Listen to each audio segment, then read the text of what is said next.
June 11th, 2023. How's it going, guys? I got another video for you. And what are we going to talk about today? Well, we're going to talk about a electrical problem on the car there. And I put an alternator on. I'm going to show you what I've done. So hold on, guys.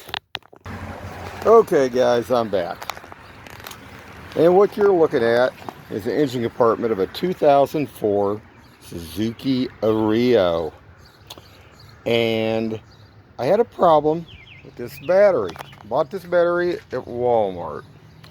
And it shows us that it is bad. But I took it in. They did a hot charge on it. And they said it was good. So I went and I bought another alternator. Now hold on, guys. Okay, guys, I'm back. Now this is a box. I got this from Rock Auto. They have pretty good products. I also get my stuff from like Parts Geeks, and there's several other ones I also get them from. But I had to wait on this because this was a special alternator, and it took about 2 days to put it in. And I'm going to explain a few things. I looked at some videos. Now, I do have a shop manual PDF that I purchased on this vehicle, but it just says basically just take the bolts out and on the alternator, replace it. But it didn't really go into great detail on the one that I purchased. So I looked at some YouTube videos, and there were several mechanics that talked about this, and that's what I'm going to talk about. Because if anybody's got one of these vehicles like this, I'm going to save you some time and some headaches. And I'll tell you why it took me as long as it did. Now, first things first, this box has to come out. Okay, guys? This tube has to come off, okay? Now, way down in there, which you can't hardly see, they were saying to basically, there's three, let me explain something. There's 3 bolts holding the power steering pump on. A lot of guys didn't want to have to mess with it, or some of them took them completely apart, which you do not have to do. Let me explain something real quick, because I had to learn the hard way. Because what happened, one of the bolts is back behind the pulley wheel of the power steering pump. It showed the guy there was a nut on his, not a bolt like, and he was showing it using the open-end wrench. Well, I stripped the head out, so then I had to grind the head off, and that's why it took so long.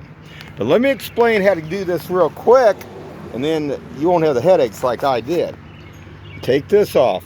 You take this off right here. Now, what you're going to do, you're going to take this bracket. This actually will slide off, but you're going to take this bracket off. You're going to take these bolts out, okay? When you do that, that's going to give you enough room here to be able to get down in here to these other 3 bolts. Now, what you want to do, the pulley wheel has 2 eccentric holes in it, kind of like an egg, guys, okay? You can get actually a socket in there on those 2, and the back side is easy enough to get to. So pulling that power steering pump, you don't have to disconnect no lines. Get you 3 plastic ties, run the ties around this on the air conditioner part, run it through the pulley wheel on the power steering pump, and you can tie that power steering pump off to one side, and it's out of the way. And guess what? You can get to that bolt and put actually a socket on what's on that top bolt on the alternator, the one I stripped out. Now, so many of the guys said that, you know, they didn't take the power steering pump off, or some of them disassembled the whole. They had fluid everywhere, which didn't even make sense. Check them out on YouTube. I'm telling you how to do it, and do it right, do it quickly, and then you won't end up having to grind no head bolts off or anything like that. And that's what I had to do. Now, another trick too, guys, to save some time. This one mechanic said that basically his motor mount was pretty much shot, but he pulled this lower bolt out here. I could not get the engine to shift far enough out to do this, to get that alternator out. If anything you want to be concerned about is getting that alternator out in between this engine, and there's only about what I could get was about 0.4 of an inch clearance to get that out, and we're talking tight. And the oil pan, in this one video this guy talks about, be careful not to punch a hole in it or whatever. Well, I worked around enough engine stuff to know not to do that, but the thing of it was, I was real careful prying it back. But the thing of it is, to be able to do this, once you remove this box, the upper motor mount here, you need to pull that one bolt out on this one. You need to pull that one bolt out down there. And I also made sure I had another jack underneath it with a 2x4 piece of wood. Do not use the jack metal. Use a 2x4 in between that jack, or you will mess that oil pan up.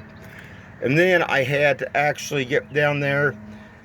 Like I say, I pried it.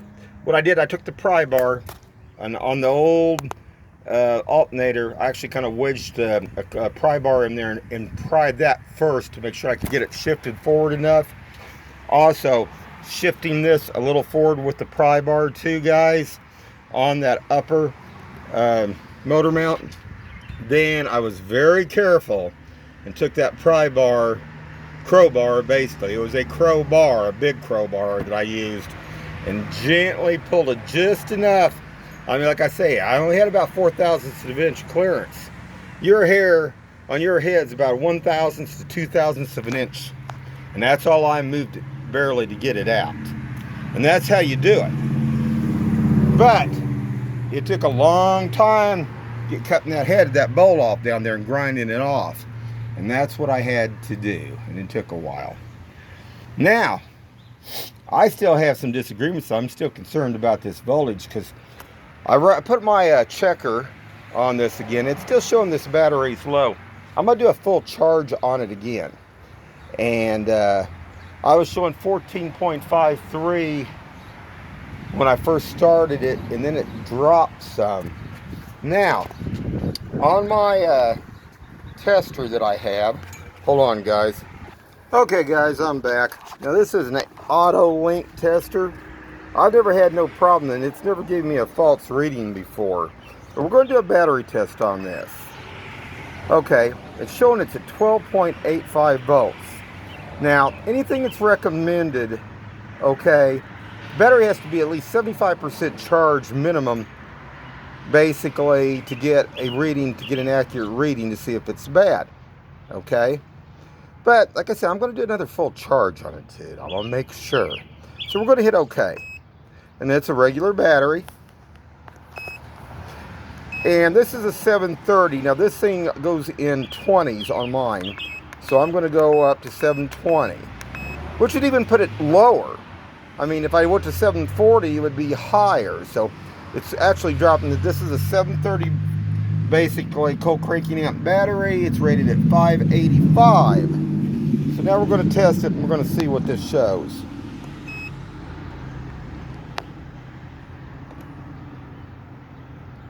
What's that say, guys? Replace the battery. Now, I've checked all the connections and everything else. I've even put new bolts on there and stuff. Everything's solid. So I don't know. So we're going to see. But this thing, like I say, this thing, when it comes to this battery, I'm getting to wonder about this. And I got a brand new alternator on, so there's no doubt that there's definitely nothing wrong with this new other alternator I got on it now. So we're gonna see where this goes. And while we're at it here, guys, I'll talk about a couple other things on this vehicle. Now, I've had a warm-up problem here lately. Just basically after 20 minutes it's completely fine. Well, I replaced the oxygen sensor. That was simple enough on it. I replaced the map sensor, pressure sensor, throttle positioning sensor, and the airflow sensor. And like I say, oh, and don't want to forget, I also replaced the temperature sensor too. Now, even after doing all that, I've still had a problem between 10 minutes and 15 minutes on this thing. So then I started looking at the vacuum lines. I replaced some vacuum lines, and I also did a video on also testing actually the fuel pump, because I want to make sure that I had adequate fuel pressure coming up on here, which wouldn't really have to do with a warm-up. But the thing of this is, between that frame of the 20 minutes, it drops down now to about 300 RPM. And they'll die within that 20-minute period of time. So we're going to see. Now, one thing also to be aware of, to check, guys, so before you do all this other stuff, see this ground wire right here? Definitely check. This has a tendency to break or be loose and frayed. Definitely, I put a new connector on it. So, and then it seemed like I did have a lot of improvement on that right there.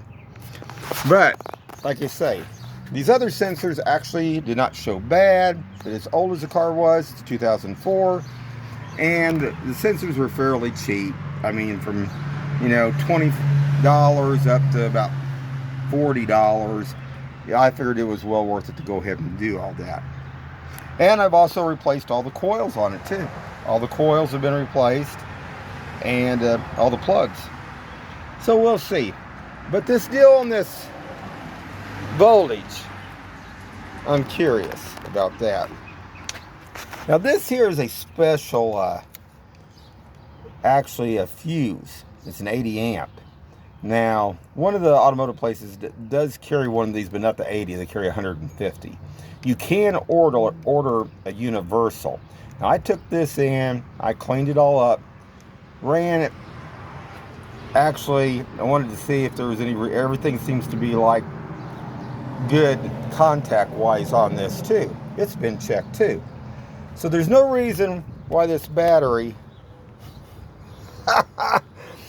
shouldn't be working okay. So we'll see. And then I can't get over this here, what this is showing. So we'll see.